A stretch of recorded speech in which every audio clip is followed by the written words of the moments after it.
I don't really know the history of the William Med homes in this community. You know, I don't really know how the beef started, but it's a lot of tension between those two communities, you know, because those two communities have been rivals for so long that they can't stand to see each other, you know. I remember we would go back there and we wouldn't leave until we would try to see somebody, you know. We would go and scream in front of doors, you know, like talking smack, you know, in front of doors, and you could see that they were scared and the little kids were scared too. When we would be done with that, they would do the same exact thing and come over here and they would terrorize our community, we would terrorize their community.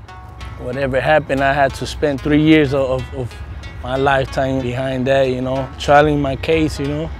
I tried it twice, you know, and my lawyer, Robert Longoria, that man's a good man right there, you know. May God bless that man, you know, because he really fought for my life, you know, like if it was his life, you know, and I thank him for that, you know, and I will have him in my prayers as well, you know. He tried to talk to them and try to see if they had an offer for me, you know. Maybe get tried as a juvenile, you know, since they didn't give me that opportunity, but they didn't want nothing. They were saying, you know, they tried to give me a life sentence, you know. Well, yeah, when I was going to middle school, there was one, I had a homie, his name was Richard. I didn't have all the same classes with him, but we had a couple classes together. I remember we would kick it, we would smoke bud together, you know? At the 6th grade, that was the only year I had to talk to him. After that, I got kicked out in the 6th grade, you know? For having cocaine and pepper spray and all that. The year after, he ended up attending to the same continuation school. When we were right there at the continuation school, I remember he would tell me, yeah, I have family from Dogtown. He would tell me, yeah, I'm gonna bring them.